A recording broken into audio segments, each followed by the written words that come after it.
ছোট্ট মেয়েটির একটি ভাঙা টিফিন বক্স বদলে দিল কোটিপতির জীবন। কি এমন ঘটেছিল সেই দিন? কি ছিল সেই মেয়েটির পরিচয়? জানার জন্য এই ছোট্ট গল্পটি পুরোটা শোনার অনুরোধ রইল। ভালো লাগলে একটি লাইক করবেন ও এই ধরনের নতুন নতুন গল্প শোনার জন্য সাবস্ক্রাইব করে আমাদের পাশে থাকবেন। শুরু করছি গল্প টিফিন বক্স। লেখিকা সোনালী সরকার। তখন ঘড়িতে দুপুর 1:30টা। বিজয় সেনগুপ্ত, ভারতের অন্যতম বৃহৎ শিল্পগোষ্ঠীর কর্ণধার, তার বিলাসবহুল মার্সিডিসে করে ফিরছিলেন। আজ তিনি জীবনের সবচেয়ে বড় একটি ব্যবসায়িক চুক্তি স্বাক্ষর করেছেন, যার মূল্য কয়েক হাজার কোটি টাকা। অথচ তার মনের কোণে আজ কোনো উল্লাস নেই, বরং এক গভীর শূন্যতা। বিলাসবহুল গাজীর কাঁচের বাইরে চোখ রেখেও যেন তিনি দেখতে পাচ্ছিলেন না কিছু। কেবলই মনে হচ্ছিল, এই সাফল্যের কি মূল্য যদি তা ভাগ করে নেবার কেউ না থাকে। হঠাৎই এক অচেনা আবেগ তাড়না দিল তাঁকে। ড্রাইভার, গাড়িটা থামাও। চাপা স্বরে নির্দেশ দিলেন বিজয়। ড্রাইভার অবাক হলেও নির্দ্বিধায় গাড়ি থামাল। বিজয় গাড়ি থেকে নামলেন। ধূসর পিচের রাস্তা থেকে কিছুটা দূরে আবছা আলোয় দেখা যাচ্ছে একটি পুরনো স্কুল। দেয়ালগুলোয় শ্যাওলার প্রলেপ, কিন্তু গেটের ওপর বড় করে লেখা প্রমোদনাথ প্রাথমিক বিদ্যালয়।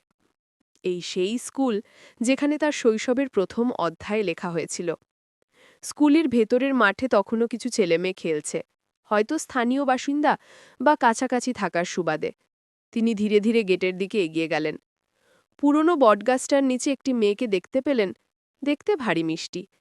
সে একটি জংধরা পুরনো টিফিন বক্স খুলে খাওয়ার অভিনয় করছে। বিজয় কৌতূহলী হয়ে কাছে গেলেন। মেয়েটির চোখে এক বিষণ্ণ হাসি। বিজয় ফিসফিস করে বললেন, তোমার বক্স তো খালি। মেয়েটি দ্রুত মাথা তুলে তাকাতেই চোখাচোখি হল।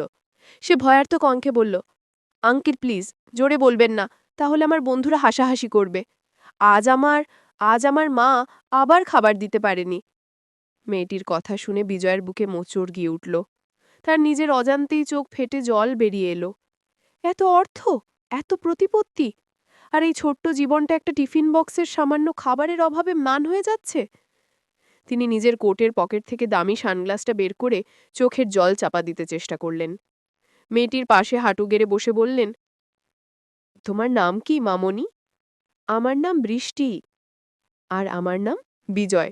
খুব সুন্দর নাম তোমার। বিজয় আলতো করে বৃষ্টির মাথায় হাত রাখলেন। বৃষ্টি চোখ গোল করে বলল, আপনার কি এরকম দামি দামি অনেক জামা কাপড় আছে আঙ্কাল? আমার দুটোই জামা, একটা পরি আর মা অন্যটা ধুয়ে দেয়। বিজয়ের ভিতরটা তোলপাড় করতে লাগল। মনে হলো মেয়েটিকে বুকে জড়িয়ে ধরতে। সে নিজেকে সামলে নিয়ে বলল, হ্যাঁ মামনি, আমার কাছে অনেক জামা কাপড় আছে, তুমি পরবে? সে বলল, না না আঙ্কেল, মা বকবে আমায়, কারোর কাছে কোনো জিনিস নিতে মানা করেছে আমার মা। বিজয় বলল, তবে ঠিক আছে, তোমাকে কিছু নিতে বলবো না, কিন্তু আমি তোমার মতো একটা বন্ধু খুঁজছি। আমার কেউ নেই, তুমি আমার বন্ধু হবে? সেই মুহূর্তেই যেন একটা নতুন বন্ধুত্ব রচিত হলো। বিজয় সেদিন আর বেশিক্ষণ থাকলেন না, কিন্তু বৃষ্টির নিষ্পাপ চোখ আর সেই খালি টিফিন বক্সের দৃশ্য তার মনের গভীরে গেঁথে গেল। পরের দিন একই সময় বিজয় এলেন। বৃষ্টি তাকে দেখে হেসে হাত নাড়ল। বিজয় বললেন, বৃষ্টি মামুনি, একটা সমস্যা হয়েছে। বৃষ্টি কৌতূহলী হয়ে জানতে চাইল, কি হয়েছে আঙ্কেল? আমার ভীষণ খিদে পেয়েছে, খিদেতে পেটে ব্যথা করছে, কিন্তু একা একা গিয়ে হোটেলে খেতে একদম ভালো লাগছে না। তুমি আমার সঙ্গে যাবে? আমরা একসঙ্গে পেট ভরে খাবো, কেমন? বিজয় এমনভাবে বললেন যেন এটা বৃষ্টিরই কর্তব্য। বৃষ্টির চোখ দুটো খুশিতে চকচক করে উঠল। সত্যি? একদম সত্যি, কিন্তু এটা আমাদের গোপন চুক্তি। বিজয় মুচকি হাসলেন। বৃষ্টির হাত ধরে বিজয় শহরের সেরা হোটেলে গেলেন। ইডলি, দোসা, ফিশ ফ্রাই, কত কিছু খেল তারা। খাওয়ার ফাঁকে বৃষ্টি স্কুল, বন্ধু আর তার মায়ের গল্প করল। বিজয় শুনতে শুনতে যেন অনেক দিন পর নিজের জীবনের স্বাভাবিক ছন্দ খুঁজে পেল। তৃতীয় দিন বিজয় একটা বড় লাঞ্চ বক্স হাতে এলেন। বৃষ্টিকে দূর থেকে দেখে থমকে গেলেন। বৃষ্টি একটা কাঠি দিয়ে মাটির ধুলোয় কিছু আঁকছে আর একা একা কথা বলছে। কাছে গিয়ে দেখেন আঁকাটা দেখতে অনেকটা মানুষের মতো। কি আঁকছো মামনি? বিজয় জিজ্ঞাসা করলেন। বৃষ্টি বলল, এটা আমার মা, এটা আমি, আর এটা আপনি আঙ্কেল। আমি কাল রাতে স্বপ্ন দেখেছি আপনি আমাদের বাড়িতে এসেছেন। মা আপনার জন্য জল বাতাসা আনছে। বৃষ্টির সরল কথায় বিজয়ের বুকটা আবার তোলপাড় হয়ে উঠল। এই মেয়েটি না চাইতেই যেন তাকে একটা পরিবারের স্বপ্ন দেখাচ্ছে। বিজয় গভীর নিঃশ্বাস নিলেন। বৃষ্টি, তোমার বাড়িটা কোথায়? আমি আজ তোমাদের বাড়ি যাব। বৃষ্টির দেখানো একটি পুরনো বাড়ির সামনে এসে দাঁড়ালো বিজয়। মা, দেখো কে এসেছে। বৃষ্টি হাঁক দিতেই দরজা খুলে বেরিয়ে এলেন একজন মহিলা। শাড়িটা পুরনো, চোখে ক্লান্তির ছাপ, তবু মুখের গড়ন আর চোখের দৃষ্টি বিজয়ের খুব চেনা।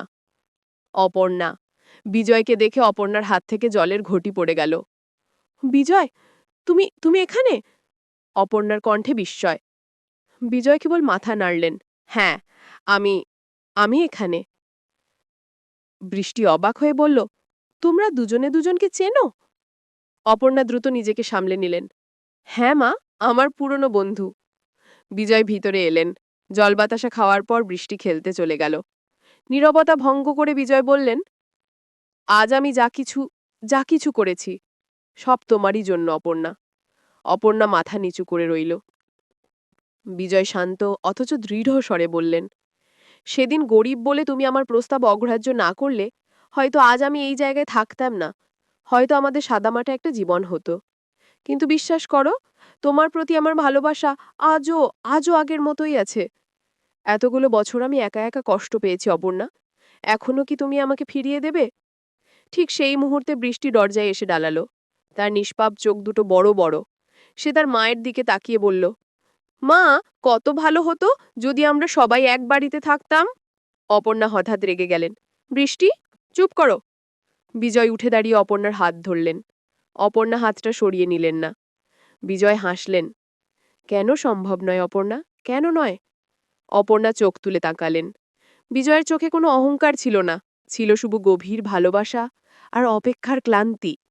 অপর্ণা অনুতপ্ত হলেন। তার জীবনের ভুলগুলো, তার স্বামীর স্বল্প সময়ের বিশ্বাসঘাতকতা, সব মনে পড়ল। তিনি নিঃশব্দে মাথা নিচু করে নিলেন।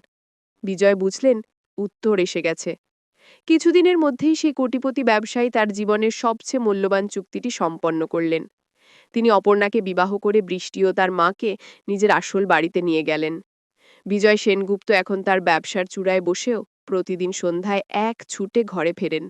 কারণ তার জন্য এখন আর কোনো শূন্যতা অপেক্ষা করে না। অপেক্ষা করে তার স্ত্রী, অপর্ণার হাসি আর তার মেয়ে ছোট্ট বৃষ্টি।